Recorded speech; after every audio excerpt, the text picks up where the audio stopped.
In this video, I'm going to show you how you can get from this to this in Photoshop. In other words, how to thicken lines. I have other videos on this topic using very different techniques to what we're using today. I'm going to the Layers palette. I have a background layer here, so I'm going to click to unlock that layer. I'm going to add a new layer to the image, and I'm going to fill this with a color that's going to make it very obvious if things are not working. So I'm just going to fill it with a sort of pink color so you can see the pink here.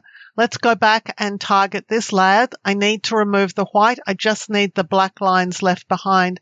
I'm going to the FX icon. I'll click Blending Options. I'm going down to this area here where it says this layer, and I'm going to start dragging across on the slider here. Hold the Alt key to split the slider in two. Now you want to make sure that you can see your colored background here. That's really, really important. So you want to bring across these sliders quite a ways. I'll click OK. I'm going to trash that pink layer. I don't need it any longer, but I am going to add another transparent layer to this document. Select both, right click and choose Merge Layers. That's the method to use to actually bake in that blending option. Otherwise, it's not actually baked into the layer. To add our extra line width, we're going to the FX icon and click Stroke. And this allows us to add some extra stroke or extra weight to our image. It may also bring up or show to you where you've got problems. And I've got a few problems in this scan. What I've got is some dots. So I'm just going to choose a red color, going to increase the size here and click OK. And I'm going to the eraser on this layer to get rid of these dots. So if I click with the eraser over the dot, I'm going to remove whatever content is immediately under this, and that's going to clean up this image. Now, this is also a way of cleaning up images. If you find that when you scan images, you're left with some spots on the document, you can use this process to clean up your images. I'm just going to speed up the video as I finish doing this.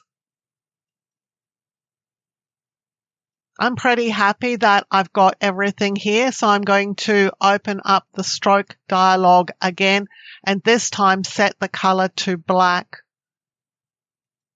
This is going to be my stroke weight, so I'm looking at this image and thinking that it's probably a bit too much extra line weight. I don't want that much, so I'm just reducing this value. Once you get what you're happy with, you're just going to click OK. At this point, if you see any additional little bumpy lines, you can go and remove those. Just having a look, I think everything's relatively clean in this image, except I have one just down here. Again, I want to bake this effect into the image, so I'm going to add a new empty layer to the image. Select both of these, right click and choose Merge Layers. At this point, we could add a white filled layer underneath everything. Just going to the Paint Bucket tool, just going to click in this layer to add a white filled layer so we can see what everything is going to look like. Of course, you will have noticed that my lines were not black. Originally, they looked black, but now that they've got a black stroke around them, it's clear that they did not scan as black. To solve this problem, I'm going to Image Adjustments and Levels, making sure, of course, that I'm working on the layer that has the line art in it. I'm just going to drag this middle slider over to the right.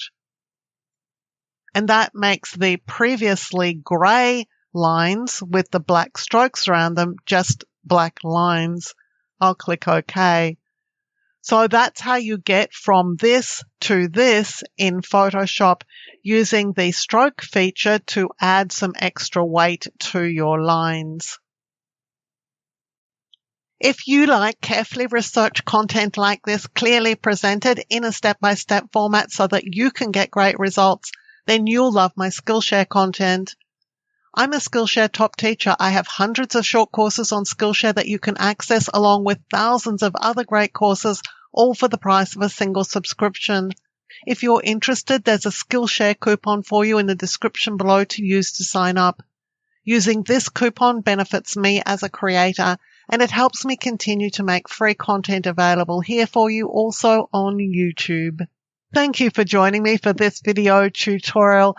On the screen now, you'll see a video that I've handpicked for you. If you enjoyed the video you've just watched, I know that you're going to really enjoy the one I've picked for you to watch next.